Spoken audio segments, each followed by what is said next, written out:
ሳይቆስል መዳን ምን እንደሆነ ሊያውቅ አይችልም። የሰው ልጅ ከእሳት ወደ ማዶ ነው ኑሮ ያለ ገባሽ? ያንን እሳት የተራመደ ነው የሚፈልገውን የሚያገኝ እና ችግር ሳይኖርበት ያማረ ነገር ማግኘት የሚችል በዚህ ዓለም ላይ የለም። የትም ዓለም የራሳችን ስለሆነ ነው ይሄ የሚሰማን የምናውቀው እንጂ የምናወራው እንጂ ዓለም በሙሉ እንደዚህ አይነት እንትን ውስጥ አልፎ ነው ዛሬ አውሮፓ፣ አሜሪካ እንደዚህ አይነት ሀገር ፓሪስ እየተባለ የሚጋነኑት። ምንም አሁን ጀስት ፓሪስ ሆናለች ኢትዮጵያ። ዱባይ ነው እንትኑ የአንዳንድ እንትኖቹን እንደ ዱባይ ነው እያደረጉ ያሉት። ግን እንደ ከተለምዶ በዓለም በሙሉ አንድ ያማረ ቦታ ሲናገር ይሄ ፓሪስ ይመስላል ይባላል። በአውሮፓም አሜሪካንም ይላሉ እነን። አሁን ግን ዱባይ ተካች ፓሪስ። አዎ እና ሁሉ ቦታ ኮንስትራክሽን ነው።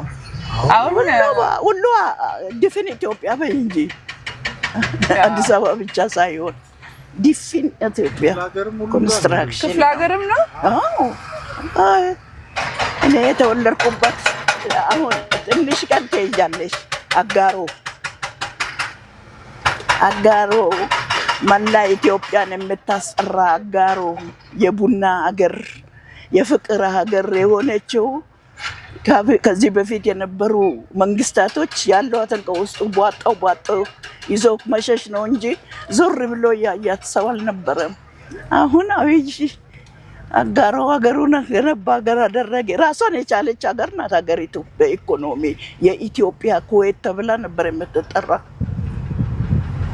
እንትን ነው። በኢትዮጵያ ውስጥ የትም ክፍለ ሀገር በሙሉ ያውቃል። የጅማ አጋሮ ስትይ በቃ ሁሉ ሰው ያውቃል። ኢትዮጵያ በሙሉ የምትታወቀው በቡና ነበር የዛኔ። ሌላ ነገሮች አልነበሩም ብዙውን ጊዜ እና አፍነው ሀገሪቷ ምንም ሳለሙ ምንም ሳረጉለት ቧጣው ሀብታም ሆኖ ከውስጥ ወጥቶ አዲስ አበባ ገባ። ብሩን ይዞ ከውስጧ ይጠፋል ሰው። ምን አለ መሰለሽ አባዱላ ገመዳ የኢህአዴግ ጊዜ ሄደው ጎበኙና አጋሮ አለቀሰ። ኩሽና ሆነች አጋሮ አለ። ሰው አብስሎበት ይዞ ሄዱ ሌላ ቦታ ላይ የሚበላ እና አሁን ዘንድሮ ነው መንገድ የተሰራላት። ትሄጃለሽ? አዎ። መቼ? ትንሽ ጠንከር ብዬ ያስነውም መጥተዋል። ትንሽ የሱ ቤት ላይ ችግር ሲፈጠር ረምኮን ደወለለት አይደል? ያሴ ረምኮ አካውንታንት አይደለ? ግን የሳውዝ አፍሪካ ነገሩ ነው ሌላ ነገር ነው። ወደ ዱባይ ለማስገባት ያለውን አሁን ብዙ ችግር ውስጥ ነው ያለው። አሁን እዚህ ያለው የሱ ቦታ ወደ 100 ሚሊዮን የሚሆን ዕቃ ንብረት ያለው ባቂውን ልጅ አገቱት። ምን አሉት? አገቱት፣ አወጡት። ልጁን ሊገሉ ወሰዱት። 3 ቀን አሳድሮ ዛሬ አገቱት ነው አገቱት። ማገት ማለት ኦፊሻል እስር ሳይሆን ኪድናፕ እና ተፈልጎ እዚህ 3 ቀን አንድ ሰው ቤቱ ያለ የለም።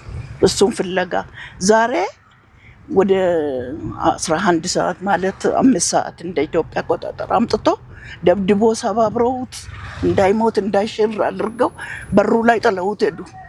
ያስን መምጣቱን ሰምተው መለሱትና ከልጁ ጋር ሆስፒታል ነው ያለው ሰው በሙሉ።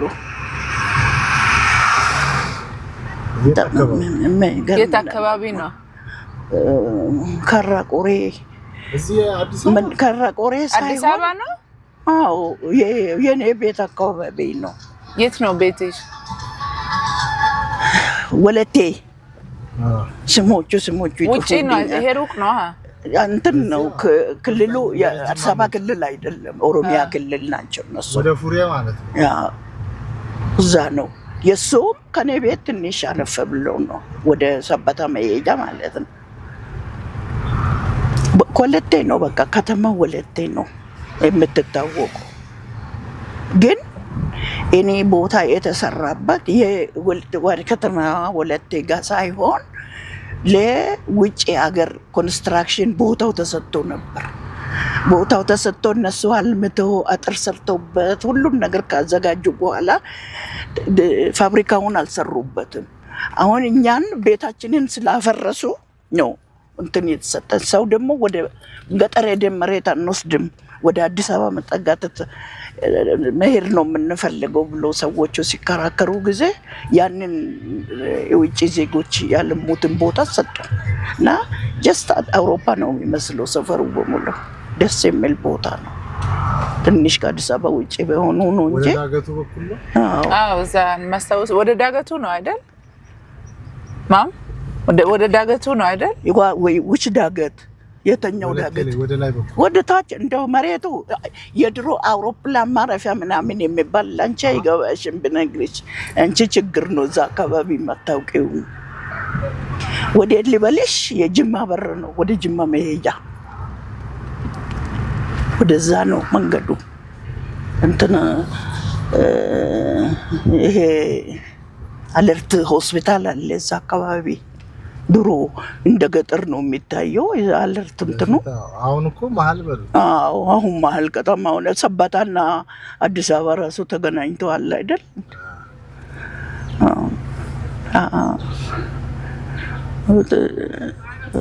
እንትን ከሰበታ ወዲህ የነበረችው ቦታ ምንድን ናት? አለም ገና ነበር የኔ መጀመሪያ ቤት የተሰራ። የዓለም ገናውን መንገድ የትሬን መንገድ ይሰራል ተብሎ አዎ ከነሱ ውስጥ ነበር። ቤቱን አፈረሱት። ሰርተን ጨርሰን ምንም ነገር ሳንጠቀምበት አዲስ ቤት አፈረሱ። እንደገና ደግሞ እዚህኛው ቦታ ላይ ልጄ ከሱ ጋር ሲንከራተት አሁን በሽተኛ ሆኖብኝ ደግሞ ቀበሌዎቹ እንዴት አስቸጋሪ ህዝቦች ናቸው። ሰበታ ቀበሌ ምናልባት ታውቂ ይሆናል። እኔ ምን ልንገርህ በቃ እንዳበደ ሰው ሆንኩኝ። እኔ ካርታ ቤቴን አፍርሰው በ3 ወር ውስጥ ካርታቸውን እንለውጥላቸዋለን ብለው ቃል ገብተው ሁሉን ነገር እሺ ብለን አክሰፕት አድርገን እነሱ የሰጡን እሺ ብለን ኖረን 8 ዓመት ሙሉ ካርታ ሳይሰጡን ልጄን ሲያንከራትቱ በኋላ እኔ መጥቼ በቃ ማታ ወጣሁ። ጨውቁኝ ደላላ የመጣ 10 ጊዜ ማማ ማነው ያስቸገሩት? እኛ እኮ ነገሩን እንፈታለን እኮ ችግር ነው። ሄድና የእናትህን ፍታ። እኔ አንተን ፍለጋ አይደለም የመጣሁት። እኔ ከማንሽም ጋር አላወራም። አንድ ማነው ስሙ ረብራ የሚባል ልጅ አለ። በጣም ትሁት ልጅ ነው። ገባውና ሰማ አልኩት። እኔ አንተን አልለቅም። 8 ዓመት ሙሉ ነው እኔ ተንከራተትኩት። ዛሬ ከዚች ቤት አልወጣም። የፈለግከው ነገር አድርግ፣ መላይን ፍጠርልኝ። ደላላዎቹ ከኋላ ቆሞ የመሀንዲሱን ስም አሁን ረሳሁኝ። ልጁ ትንሽ ወፈር ያለ ልጅ ነው። ለራሱ ወንበር ላይ ቁጭ ብሎ እኔን ስንት ሰዓት ያቆመኛል። ሄዱና ቆዩ ውጪ ከእናቴ ጋር ቆየንት። በስባሳ ፈርስህን አንስተህ ማንሳት አቅቶ ነው እኔን አቁመኝ ወንበር ላይ የምትቀመጠው? ባለጌ አንተ ባለጌ ነህ አላ። ማማ አይቆጡ እኛ እንፈታዋለን። እሱ ችግር የለም። ብር አምጪ እኮ ነው። አዎ በአንተ በኩል የሚፈጸምልኝን ነገር ደግሞ እኔ አልፈልግም። ይመጣታል። አሁን የመጨረሻዬም የመጀመሪያዬም ነው ይሄ። አሰርኳ ቀበሌውን ረብሼ ስራውን አስቆሜ የዛኑ ቀን ተሰጥ። ምንም እኮ የሚሰሩት ነገር የለም። ሁሉ ነገር ተጽፎ ፊርማውን ብቻ እንደዚህ ፈርሞ መስጠት ነው። ካርታው በሙሉ ተሰርቶ አልቋል። እኔ የእንጨት የድንጋይ ቤት ሳይሆን የወርቅ ቤት ከሰበታ ለሰው ይሰጣል ቢባል አልገባበትም። እዛ በጣም ተሰቃየሁ። ቀጠሮ ይቀጥሩህና በቀጠሮ ወንተስ በሰዓቱ ስትሄድ ሂጂና ዘበኛውን ጌታ ነው በር ላይ የሚቆመውም ጌታ ነው። እዛ እነሱ ስትገባ ደግሞ ዘበኛ ነው። ሂዱን እዛ ተሰለፉ። ሂዱን ለምን እሰለፋለሁ? እኔ በቀጠሮ ነው የመጣሁት። እኔ ከገሌ ጋር ቀጠሮ አለኝ። ይኸው ለምን ሁሉም በሰልፍ ነው የሚገባ በተራው። እሱ የለም።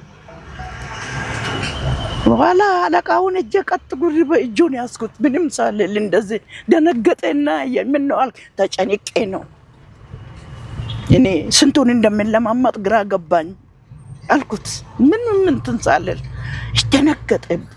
ደነገጠና እሺ አለና ትንሽ ከኔ ጋር ወክ አድርጎ ነገርኩት አንዳንድ ነገሮችን እንዴት እንደሚያደርጉ። በየጊዜው በቀጠሮ ነው የሚመጣ። ቀጠሮው ምን እንደሚሰራ ማን እንደሚሰራ ላውቅ አልቻልኩም። እሺ ማማ አሁን ለቀጠሮ እየሄድኩኝ ነው። አንድ ጊዜ ነው ቀጠሮ ቢያከብሩልኝ ኦኬ እኔማ ለምጃለሁ፣ ምንም ችግር የለም። አንተም ደግሞ በረንዳ ቆሜ ካላልከኝ በስተቀር አልኩት። 2 ቀን በኋላ ብሎ ቀጠረልኝ። እሱ ጋር ሄድኩ። እሱ ጋር ያኔ እንግዲህ መሐንዲሶች ቦታውን እንትን እንዲያደርጉ ነበር። ይሄ የፈረሰውን ቤት ያየኸው ስቃይ። እኔ ኢትዮጵያ ውስጥ ንብረት ማፍራት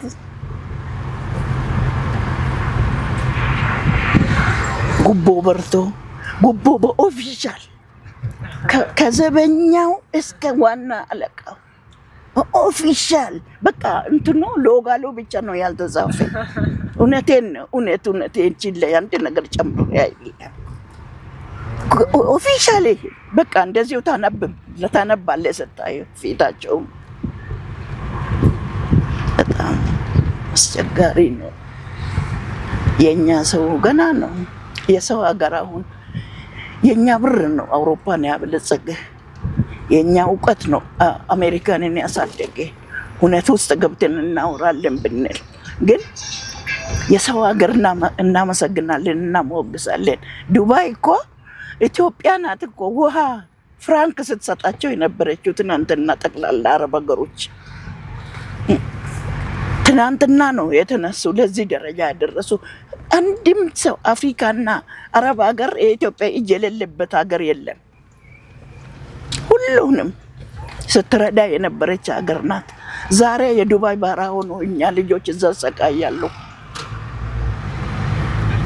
የሚያሳዝኑ አውሮፕላን ሙሉ እነሱ ናቸው የመጡ ከኔ ጋር ከትናንት ወዲያ። ስንት ነገር እየሆኑ እየተጎሳቆሉ እኛ እርስ በርሳችን እንባላለን። ሀገራችን ማልማት ስራ መስማት። ኢትዮጵያ ስራ ሳይሰራ እንጀራ በልተው የሚኖርበት ሀገር ኢትዮጵያ ብቻ ነው። ሰው ስራ ሳይሰራ ምግብ በልተው ይኖራል። አይገርማችሁም? የሌላ ሀገር ተው እንጀራ አንድ ጣሳ ውሃ ነፍሴ ፍንችር ብትል ዞሮ አይቶ የሚሰጥ የለም ሰርቶ ካልሆነ በስተቀር።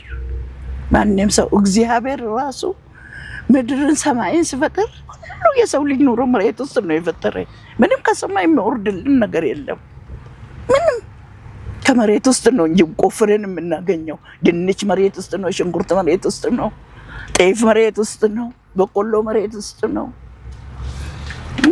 ያ ደግሞ መሬቱ ውስጥ ቆፍረን አድርገን ካልሆነ በስተቀር ወደ ላይ ወጥቶ ሊያገለግልን አይችልም። ፈልጉ አለ፣ ፈልጉን ነው ወሰዱ። ባትሪው አለቀ ነው ያለዛ የለማ። እውነት አይደለም። አገራችን ጫት ብብታቸው ውስጥ አድርጎ እየዞሩ ጫት ስቅሙ ይውሉና በአንድ በኩል ጫቱ ራሱ ረሃባቸውን ያስታግስላቸዋል መሰለኝ። እኔ እንዴት እንደምችሉ ሰውነታቸው ራሱ ከመቃብር ውስጥ የተነሳ አጥንት ይዘው ቆዳና አጥንት አንድ ላይ የተለጠፈ መሄድ እስከሚያቀታቸው እየተንገዳገዱ የሰው ቤት ሄደው ቡና ይጠጣሉ። የቡና ቁርስ ይሰጣቸዋል። እሷን በልተው ቡናዋን ጠጥተው ወደ ጫታቸው ይመለሳሉ። ራት ካገኙ በሉ፣ ካጡ በሱ ጫቱ ራሱ እንቅልፍም አያስተኛቸውም አንዳንድ ሰዎችን። እና እብድ አትያቸው፣ ጤና አትያቸው። ደግሞ ምስት ያገባሉ፣ አንዳንዶቹ ምስት ያገባሉ፣ ልጆች ይወልዳሉ። የሚገርማችሁ ነገር ቢኖር እና ልጆቹ ለስቃይ፣ ምስቱ ከልጆቹ ጋር በስቃይ ሰው ትሁን ዕቃ ትሁን ማንም የሚያውቀው ሰው የለም። የልጆቿ የእሱ አይዳ ናቸው። አንቺ ሴትዮ ልጅሽ እንዲህ አድርገዋል። በስሙ የማይጠራትም እኮ ሚስቱን እና ልጆቹ እንደ ውሻ ቡችላ ወደዛ እያሉ እናቴቱ እንደፈረደባት ባገኛቸው ልጆቹ ሲያድጉ ወይ ተምሮ አንድ ጤና ደረጃ ላይ ቢደርሱ ወይ እግዚአብሔር ደግሞ የራሳቸውን እንጀራ ሲሰጣቸው የኔ ልጅ እናቴቱ ጓዳ ውስጥ ነች። የኔ ልጅ አባትየው አሁን የአባት ልጅ ነው ቆሻሻው ሲጠራ። ሌላ ሀገር የሰለጠነ ሀገር እናትም አባትም አንድ አይነት ስራ ነው የሚሰሩ። እናት ከልጆቹ ጋር ስትሆን ባል ያበስላል፣ ቤት ያጸዳል። አሁን ተጀምረዋል እኮ እዚህ አሁን እሱማ አማራጭ የለም። ግን እንደውም ሴት ናቸው ጎበዞች። አሁን ጀነሬሽኖቹ ይሻላሉ። ግን ሴቶች በጣም ጎበዝ ናቸው እዚህ ስፔሻሊ እንትን ነው የድሮው የሚሰሙትንና የእናታቸውን እያዩ ያደጉትን አንዳንድ ነገር አለ። ከሁሉ ነገር ልጆች አንድ ነገር እኔ የምነግራቸው በልጅነታችን ጭንቅላታችን ውስጥ የገባ ነገር እንዲህ በቀላሉ አይወጣም። መለወጥ አንችልም። አሁን የኔ አስተዳደግና የእሱ አስተዳደግ የሰማይና የምድር ብነግራትም አይገባትም። እሺ ብላ እኔም ስናገርም ከብደኛል። ብነግራትም ብልም ቢሰራም አይገባትም፣ አይታጣቅም። ገባ ህይወቷ ውስጥ አላለፈ። እኔ ግን ከልጅነቴ ጀምሮ ህይወቴ ውስጥ ያለፈውን ነገር የልጅነቴን እያንዳንዷን አሁን ድረስ አስታውሳለሁ። የአሁኑን ነው የምረሳው፣ ያኛውን አልረሳው። አይረሳም። ስፔሻሊ በልጅነቴ ሰው ያደረገብህ ክፋት ነገሮች በተለይ ፈጽሞ አይረሳህም። እሷ አሁን የ3 ዓመት ልጅ ሆና ነው ከዚህ የወጣችው። የ3 ዓመት ልጅ ሆና አንዳንድ አክስቷ የምትሰራውን ነገር ታስታውሳለች ራሷ። አክስቴ ድሮ እንዴት አድርግ ነበር። አክስቴ ማነው ለችግርተኞች እኔ ስሙ ጠፋብኝ፣ አርስቱ ለምስኪኖች ዳቦ እያካፈለቻቸው ለራሷ ጥርሷን እየፋቀች ወንበር ላይ ቁጭ ብላ ብላታ ታስታውሳል። 3 ዓመት ነው ትባርግ ታስታውሳለች እሱን። እና እንትን ነው አይረሳም የልጅነት ነገር የፈለገ ነገር ቢሆን። ምስትና ባል መከባበር ነው ዋናው ዓላማው። እግዚአብሔር ነው የፈጠረው። ይሄ እኮ ሰው የሚያሻሽለው ነገር አይደለም። ሰው ከእናቱና ከአባቱ ይለያል፣ ከሚስቱ ጋር ይጣበቃል። ሁለቱ አንድ ስጋ ናቸው አለ እግዚአብሔር አይደለም? አዎ አንድ ስጋ ናቸው። ስለዚህ እነሱ ሁለት አይደሉም አንድ ናቸው አለ። አሁንም እንደዛ ሆኖ ነው ትዳር የሚሞቀው፣ ልጅ የሚያድገው በፍቅር አባትና እናቱ ሲፋቀሩ፣ ጥሩ ንግግር ሲናገሩ አይቶ ያደገ ልጅ ጤናማ አእምሮ ይዞ ያድጋል። ችግር ሌላ ቦታ ቢኖርም እንኳን መኖሩንም አያውቅም። አሁን እቺ ብትነግራት አታውቅም።